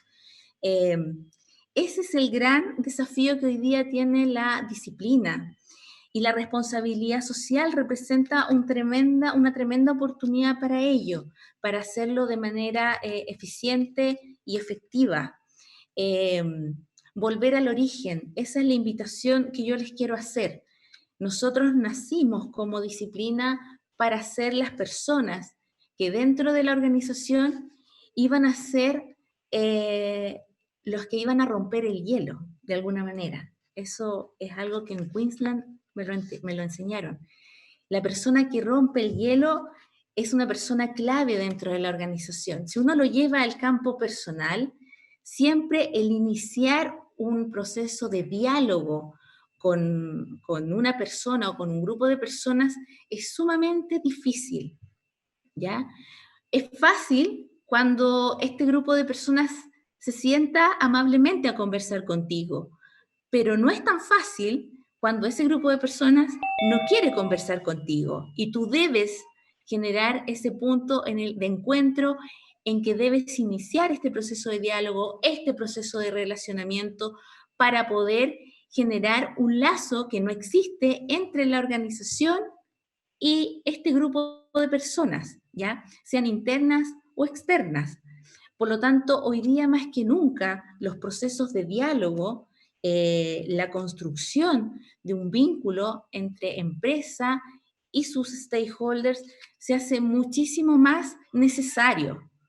Porque en la medida que ustedes construyen un proceso de diálogo que finalmente termina vinculando a la organización con sus públicos, se genera la confianza. Tú no confías en quien no conoces. Tú no confías en quien no se relaciona contigo, pero de manera efectiva. Tú confías en aquellos que se acercan, que te entienden, que comprenden y que construyen junto contigo. Y como dice acá, solo desde la construcción del vínculo social es posible lograr un compromiso respetuoso y sostenido en el tiempo. Es la única manera. Hoy día todo lo que hemos visto, todo lo que de lo que hemos sido testigos, finalmente nos lleva a la esencia del ser humano, a la necesidad de sentirse escuchados y valorados. Y finalmente, lo que hoy día más necesitamos en las organizaciones es la creación de ese vínculo social que va a ser la clave para poder tener una convivencia sostenida en el tiempo.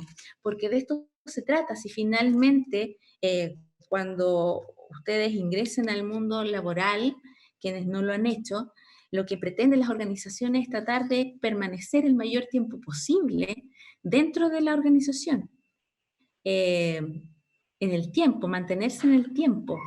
Y ese mantenerse en el tiempo significa también una transformación, pero las transformaciones dentro de la organización no son tan fáciles. Las organizaciones tienen ciertos estándares, tienen ciertos protocolos, ciertas estructuras que son difíciles de poder reorganizar, de poder remodelar, ¿ya? Por lo tanto, el paso que ustedes pueden dar en esa materia es sumamente relevante. La mirada estratégica que podemos dar en este sentido es sumamente relevante. Tal como les mencionaba anteriormente, hay organizaciones que nunca pensaron en la necesidad de tener esta agenda social. Por ejemplo, los supermercados.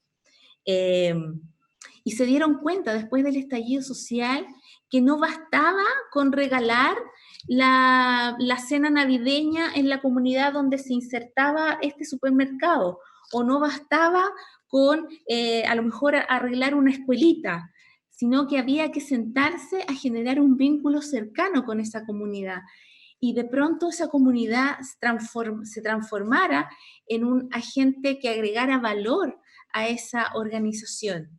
Y es lo que ellos aprendieron, y por eso hoy día es mucho más creciente el mercado para los relacionadores públicos en esa materia. Hoy día empresas de distintas áreas del retail, por ejemplo, y los supermercados y otro tipo de organizaciones ya están pensando y están conformando equipos de relacionamiento comunitario, cosa que jamás habían ellos tenido en mente hacerlo, porque vieron la importancia de tener una buena convivencia social con su entorno y generar finalmente ese vínculo. Eso es lo que yo hoy día quería compartirles. Traté de concentrar la mayor cantidad de tiempo posible en honor al tiempo, eh, para poder transmitirles, digamos, cuál es el desafío desde mi visión, desde lo que a mí me toca visualizar a diario, cuál es el desafío que hoy día tienen las relaciones públicas. Yo creo que es importante volver al origen, volver a la identidad de la carrera. eh, Insisto, en su afán de pronto la academia de generar profesionales multidisciplinarios, fuimos perdiendo el alma de la profesión, y hoy día precisamente es esa alma la que hay que recuperar, porque precisamente aquellos profesionales que están haciendo netamente relaciones públicas son los que hoy día están sumamente demandados por el mercado. Paola. Sí, Oriana, muchísimas gracias por tu intervención, muchísimas gracias, Fernando. Les escribí en el chat para darles el espacio a las preguntas a algunos de los expositores que nos han hablado desde la responsabilidad social, desde el interior de la organización, desde el cuidado de las personas, hacia el nexo que debemos recuperar como relacionistas públicos, como relacionadores públicos, como corazón y alma de nuestra profesión, que es el vínculo, ser el nexo y el puente de vinculación entre la empresa y sus distintos stakeholders, tanto internos, de todo lo que nos habló Fernando, como de los públicos externos. Así que quien quiera hacer alguna pregunta, les pido que se anoten en el chat para abrir sus micrófonos y poder darles la palabra y puedan plantear su inquietud en relación a al tema tratado de la responsabilidad y el rol que nos toca hoy como profesionales de las relaciones públicas, mirar y darnos cuenta que tenemos una tremenda oportunidad. En el conversatorio pasado de marketing en cuarentena, nos dimos cuenta que uno de los pilares hoy en día que se está mirando con otros ojos es la responsabilidad en las organizaciones, pero no la responsabilidad que se cae, como nos mencionaba Fernando, sin coherencia, sino que tiene que ver desde el hacer, del actuar, desde una realidad donde yo intervengo esa identidad y la hago concreta. Y de ahí la muestro de adentro hacia afuera, pero de una manera coherente, de una manera concreta. Y hago una empresa fuerte, flexible y adaptativa, como mencionaba Fernando, y cuido a las personas desde allí, y además me convierto y doy ese giro y esa mirada que debemos dar hoy día de nuestra profesión, de ser y volver a nuestras raíces, volver al corazón y ser el vínculo efectivo y real entre las organizaciones y sus diversos stakeholders. ¿Alguien? Todavía no veo en el chat alguien que desee manifestar alguna pregunta. No sé si Oriana o Fernando quiere hacer alguna acotación en relación a lo conversado en esta tarde, en esta noche, que se nos hace breve a veces, pero ya los chicos también están, todos quienes se han conectado, les agradezco infinitamente estar atentos. Aquí hay, Rod Lucero quiere hacer una consulta, si por favor a Rod le liberan el micrófono para que pueda hacer la consulta. Hola, buenas noches. Hola, buenas noches. Mira, yo llevo bastante años ejerciendo la profesión. De partida quiero felicitarlos por el contenido, el enfoque de este conversatorio. Y claramente me identifico con lo que señala tanto tú como Oriana, referente a que se ha perdido un poco el horizonte, el foco de lo que es la profesión. Ustedes como formadores, que forman parte de la Academia de las Relaciones Públicas, ¿dónde creen que está la falla? ¿Qué es lo que está ocurriendo? ¿Qué está pasando éticamente? ¿Dónde está el problema? ¿Y por qué te lo pregunto? Porque claramente cuando se exponen los casos de corrupción que hubieron durante tantos años en este último periodo, encontramos que yo tengo una conclusión personal. Estas nuevas generaciones, una generación de personajes que cayeron en corrupción que tenían una misma formación. Muchos decían que este problema era ético, era un tema formativo de universidad, donde a muchas generaciones se le enseñó a ganar dinero a cualquier costo. Y en el caso de nuestra profesión, claramente se está perdiendo el rol final, pues. Quiero tener claridad un poco a esa interrogante que me surge. Entonces, Paola, ¿respondes tú? ¿Que eres de la academia? ¿Respondo yo? Perdón, Rod. Eh, Mira, la verdad es que tiene que ver con varias cosas el tema de la pérdida de la identidad de la carrera. Yo creo que por años esta necesidad en el fondo de darse lugar en el mercado, en su minuto estuvo muy presente el tema de ser multidisciplinarios. Entonces, en ese afán de tener un rol multidisciplinario, la carrera se fue desviando desde mi apreciación, por favor. Yo no soy 100% académica. Se fue desvirtuando hacia la producción de eventos, hacia el marketing, hacia ser una competencia o mirar como competidores seriamente a los periodistas, etcétera. Yo creo que finalmente, yo que soy de la vieja escuela de las relaciones públicas, por eso digo como que perdimos el alma, esta necesidad de poder darse lugar en el mercado y entrar a competir con otros que no éramos nosotros. Fue finalmente llevando a las distintas escuelas a tomar decisiones de transformar sus mallas curriculares para poder incorporar muchísimos conocimientos en breve tiempo, ¿ya? Yo creo que por ahí va un poco la respuesta. Desgraciadamente, así como las escuelas, uno ve cómo hace como el análisis, así como las escuelas fueron transformando sus mallas curriculares e incorporando nuevos conocimientos de manera superficial, porque finalmente en 4 o 5 años no es mucha la profundidad que tú puedes dar al marketing, a la publicidad, a temas de, algunos tienen hasta psicología dentro de las mallas. Finalmente se relaciona fuertemente con la baja de la presencia en el mercado del profesional, porque lo que las empresas necesitan de nosotros, yo lo veo a diario, lo que necesitan de nosotros es, hoy día lo que el mercado necesita, mejor dicho, lo que el mercado necesita es alguien que sea ese nexo, porque las organizaciones no saben cómo dar ese primer paso.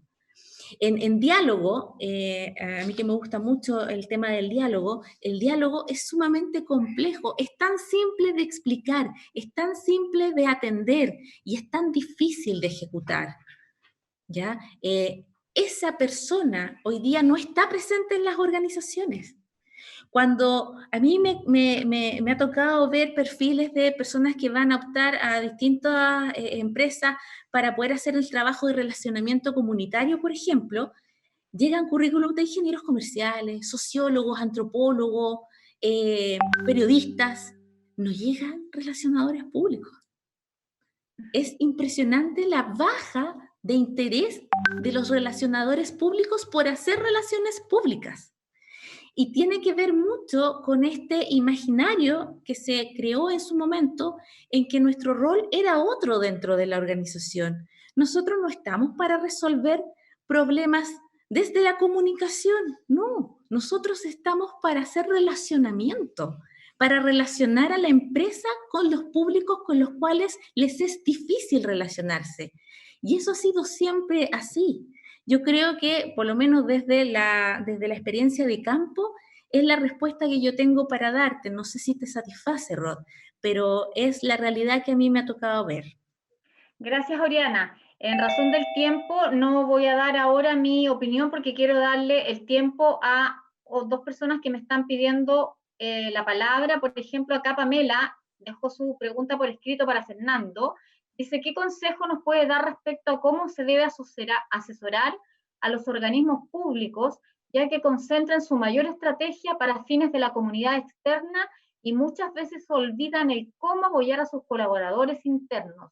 Me refiero a sus trabajadores, ya que encuentro imposible que puedan sostenerse en el tiempo bajo esa mirada tan asistencialista externa y no de fondo de transparencia y de transformación con quienes ejecutan el apoyo hacia la comunidad. Fernando, debes abrir el micrófono. montón.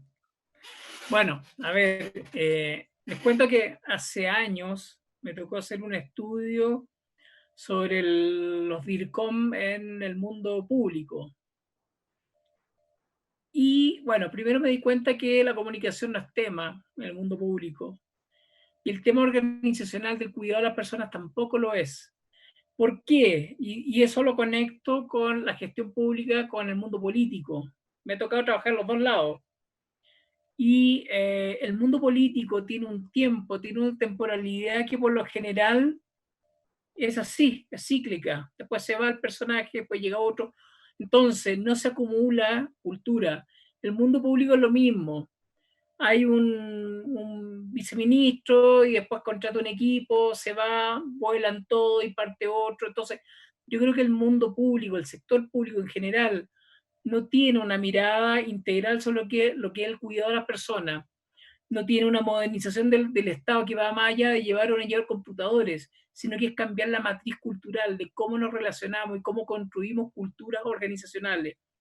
Entonces yo siento que hay algo con el Estado que literalmente es exageradamente complejo porque es un lugar de alta resistencia al aprendizaje, con poca masa crítica y que cada cierto tiempo está cambiando. Por ejemplo, doy un ejemplo súper concreto. Hace años a mí me contrató la PDI para hacer una campaña que estuvimos en todo Chile dando conferencias sobre resiliencia policial. A ellos les gustaba ese tema. Para mí el tema de la PDI nunca había sido tema por diferentes aspectos. Y de un minuto a otro me vi construyendo una cultura de la resiliencia para el cuidado de toda la gente que está en la PDI porque tiene vías complejas por el trabajo, todos con muchos problemas. Entonces el tema era cómo cuidamos, cómo blindamos esta cultura de gente que está en la primera línea con alto riesgo y que obviamente tiene una vida difícil. Y eso se hizo, y se hizo muy bien, fue una cuestión muy bonita, pero después cambiaron la jefatura de la PDI y cambió el orden de prioridad. Entonces yo creo que el Estado no consolida conocimiento y desde ahí no consolida cuadros con conciencia sobre ciertos temas que son específicos. Así también el mundo político. Entonces cuando yo he hecho coaching a políticos, me pasa eso, que veo que ellos no consolidan porque ellos están en la inmediatez, es decir, requieren hacer cambio en este momento porque ahora están electos, después no van a estar. Desde ese lugar yo creo que es muy difícil proyectar un Estado moderno con una matriz cultural moderna cuando tenemos tanto enemigo del aprendizaje. Entonces, y obviamente que eso repercute en el impacto con el ciudadano promedio que está en la calle y que espera que su Estado lo proteja de algo. Muchas gracias, Fernando. Antes de dejar dos personas que quieren hacer una pregunta, que es Andrea Cornejo y luego Marcia, quiero simplemente leer, porque esto es importante para ustedes dos que nos han acompañado en este conversatorio, Fernando y Oriana, que les agradecen su exposición. Felicitaciones, altísimo nivel del conversatorio. En 6 meses de convulsión cotidiana, no había visto un debate de nuestra disciplina con tan alto y profundo nivel de interpretación de los desafíos que enfrentamos. Gracias, Oriana, y gracias, Fernando. Muy inspirador. Luego, muy atingente, excelentes expositores, muy alineada con lo expuesto por Fernando. Mis felicitaciones a Oriana por su creativa intervención también con los celulares, la voy a copiar. Y Andrea quería hacernos una pregunta, le doy el paso a Andrea que nos haga la pregunta que ella tiene, y la última, por tiempo, a Marcia. ¿De acuerdo? Andrea. Gracias, directora. Mi pregunta, bueno, y me uno a las felicitaciones y al agradecimiento a la escuela por traernos tremendos invitados para este conversatorio. Y mi pregunta es para Oriana. Tú mencionabas, Oriana, el desafío de cambio que tienen las organizaciones a partir de estos complejos escenarios que se nos presentan hoy día. Esto también tiene que ver un poco con el cambio que debieran tener los líderes de las organizaciones, ¿y tú crees que esto podría generar algún cambio en la estructura organizacional? ¿seremos capaces realmente de cambiar la estructura de algo que hoy día es mucho más funcional y que conocemos como el típico organigrama de las empresas que se presenta de manera vertical, a algo más horizontal, que es como lo que está pasando finalmente en la sociedad? O sea, hoy día tenemos, como tú bien lo expusiste, cambios que vienen desde la sociedad. Y muchas leyes se han impulsado por medio de las cosas que la misma gente está pidiendo. ¿Tú crees que sería posible que las empresas, las organizaciones, como las conocemos hoy día en Chile, puedan lograr un cambio significativo en esa área, que podamos abrirnos a una estructura más lineal, tal vez, en las organizaciones? Gracias, Andrea, por la pregunta. Gracias. Mira, la verdad es que hoy día es el momento para hacer cambios. Hoy día muchas empresas, muchas organizaciones se están replanteando la forma en cómo están haciendo su trabajo. Justamente en la tarde tuve una reunión porque justamente van a haber cambios en la forma en cómo la gente está trabajando y en cómo las empresas también están visualizando cómo se van a desarrollar los distintos trabajos. Desde el punto de vista, siempre las empresas hacen análisis transversales, ¿eh? No solamente desde la estructura organizacional, sino también desde el punto de vista de la producción. ¿Es necesario tener tanta gente trabajando en una oficina? Si hemos avanzado súper bien durante estas 5 semanas, es necesario tener gente que vaya a las distintas operaciones, si podemos ahorrarnos el transporte, la alimentación, etcétera. Son análisis que ya se están haciendo hoy día.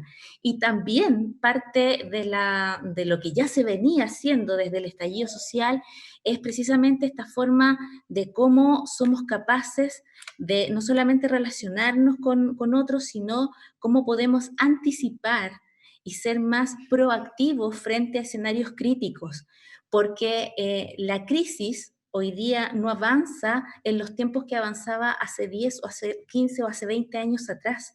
Hoy día detonas la crisis en la mañana y en la tarde está la escoba. Entonces, los tiempos son mucho más acotados y efectivamente las empresas también están analizando sus tiempos de respuesta. Y cuando analizan sus tiempos de respuesta, las conclusiones a las que están llegando algunas y otras van a llegar inevitablemente tiene que ver con este aplaneamiento de la estructura organizacional, con este organigrama que se va a ir achicando, precisamente porque el organigrama demasiado extenso conlleva también a demoras en las respuestas y demoras en las acciones, que son las cosas que hoy día no pueden suceder porque ya vimos lo que pasa cuando nos demoramos en responder. Y desde ese aprendizaje, así como los países de Europa, las empresas, las transnacionales que vienen de afuera, ya lo saben, en Chile también estamos viviendo ese cambio social, por eso yo hablaba del cambio del paradigma social. Y efectivamente es una discusión que se está llevando a cabo hoy día dentro de las organizaciones y es una tremenda oportunidad para profesionales como nosotros. Espero Muchas gracias, Oriana. Gracias, Andrea, por la pregunta. Nos queda una sola última pregunta por el tiempo y les agradezco a todos mantenerse conectados hasta esta hora. Sé que es un espacio vital para cada uno de ustedes, así que le doy la palabra a Marcia y con eso cerramos este conversatorio. Agradecerles a todos. Marcia, por favor. Uy, qué suerte tuve. Muchas gracias. Marcia es una docente de nuestra carrera. Así es, soy profesora de seminario de título de la carrera. Yo soy profesional de la Escuela Nacional de Relaciones Públicas, la primera organización, la primera institución que impartió la carrera en Chile. Y desde ahí un poco me cuelgo de lo que Oriana, Fernando, de verdad les agradezco una presentación como la que hicieron, porque estoy todo el día conectada haciendo clase, y fue como una especie de descanso el escucharlo a ustedes y nutrirnos, ¿verdad?, de esta análisis que hacen ustedes con respecto a lo que estamos viviendo. Desde aquí entonces, mi formación en la Escuela Nacional de Relaciones Públicas hablaba de que un relacionador público tiene que sí o sí tener una digamos, formación desde la psicología, sociología, administración, comunicación. Entonces eso habla un poco de lo que tanto tú, Oriana, como Fernando estaban trabajando, digamos, dentro de sus exposiciones, que no nos hace solamente ser un profesional lineal, sino que abierto a analizar estas disciplinas que nos aportan, que nos nutren, y me hizo tanto sentido y estaba muy feliz de escucharla. Entonces, desde ahí, en realidad, Fernando, va para ti la pregunta, un poco desde este trabajo enorme, desde este posicionamiento que tenemos que lograr nosotros como profesionales. Bueno, yo digo nosotros porque somos relacionadores públicos. Fernando, lamentablemente no escuché cuál era tu profesión, pero igual entiendo comunicación en general. ¿Cómo logramos entonces posicionar en las empresas la relevancia y la importancia de invertir en comunicación?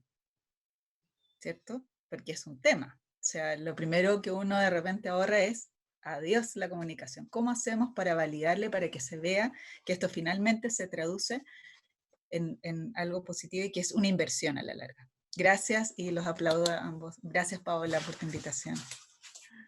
De nada. Fernando. El micrófono, Fernando. Marcia Salas, por cierto, que no dije nunca mi nombre. Ah, el micrófono, perdón. Sí. Perdón. Ahí, ¿se escucha? Sí, ahí sí. A ver, yo quiero partir de algo que creo que es súper importante dejarlo súper en claro, en realidad. Cuando yo soy puente y conecto con otra persona, con una empresa, porque soy relacionador público, esa práctica comunicacional de puente es meterme en una caja Pandora con el otro. Por eso que un relacionador público, y yo insisto, soy transversal, pero ahora voy a hacer foco en el relacionador público, tiene que entender que no es solamente el puente, para nada, es la complejidad del otro lado, donde literalmente hay otra cultura, otras creencias, otra emocionalidad, hay desconfianza, como dicen acá en Colombia, desconfianza a la lata, o sea, estamos en un escenario en donde un relacionador público, obviamente que tiene que tener un blindaje de formación para poder construir el vínculo. Entonces no es solamente, y acuérdense, informar es dar y comunicar es entenderse. Yo siempre en mis libros digo eso porque creo que los comunicadores, ¿por qué nosotros? Y acá también meto a los relacionadores públicos, no nos dan poder. Entiendan lo que digo, no nos dan poder. Y es porque por lo general, y también acá veo a los relacionadores públicos, porque ahí tenemos hasta amigos en común, yo creo, porque tengo amigos de esa época, que en el fondo, y lo hemos hablado 100 veces, son todos relacionadores públicos. Porque cuando yo no tengo vocación de poder, obviamente que yo estoy en lo táctico. Y cuando estoy en lo táctico, obviamente que me invisibilizo. ¿Me entienden? Entonces, muchas veces me pasa que hay muchos DIRCOM que me dicen, ¿por qué no me dan la estrategia a mí para hacer la estrategia de la empresa? Yo les digo, porque yo no te la daría, porque tú no entiendes el modelo de negocio, porque no ves la dimensión política, todo esto. Entonces, yo siento, y si tú me preguntas qué creo que le daría a los relacionadores públicos, les daría marcos teóricos, que no es solamente la comunicación. Yo creo que la comunicación tiene dimensiones teóricas bastante restringidas. Yo lo abriría a otros campos. Por ejemplo, desde la ontología del lenguaje, lo llevaría a otros lugares también. Porque yo creo que un relacionador público lo que tiene que hacer es entender que el escenario de complejidad que estamos viviendo es tan profundo que lo táctico hoy día no es suficiente, que se va a requerir literalmente de otras distinciones, que insisto, y esto es transversal a todas nuestras profesiones, es como la competencia entre los coaches y los psicólogos laborales, que están en una competencia que yo encuentro absurdo. Al final del día, cualquiera de estas dos profesiones están al servicio que la otra persona se expanda en su lugar de trabajo y se expanda en la vida. Eso es. Entonces, yo creo que acá no hay una competencia con otras carreras, no.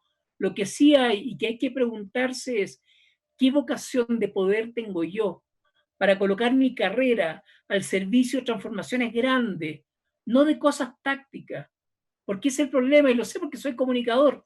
Yo vengo del periodismo, pero obviamente que hice comunicación, hice de todo, 25 años, imagínate. Entonces, ¿qué es lo que yo siempre veía? Yo decía, no me dan poder porque en el fondo ellos piensan que yo soy para la foto, la nota informativa, para generar los vínculos con las instituciones, hacer la avanzada, organizar el evento, porque más o menos era como lo que hacíamos y lo que hacemos todos los que estamos en el rubro. Entonces, Es el tema. Una cosa es cómo yo me estoy formando, pero otra cosa es cómo me están percibiendo. Por un lado eso. Y segundo, yo soy de la idea que un relacionador público, al igual que otras profesiones, tiene que entender que la comunicación es de alta complejidad. No es solamente un puente de generar una relación con otro, es mucho más grande que eso. Y les doy un ejemplo. Hace años yo estaba en Puerto Montt dando una conferencia y llegó una empresa muy conocida, gigante, que quería que yo lo asesorara. Yo sabía que ellos tenían mala reputación, pésima reputación. Entonces les dije, no me interesa. ¿Pero cómo? Y fue una cosa casi acoso que me empezó a dar risa.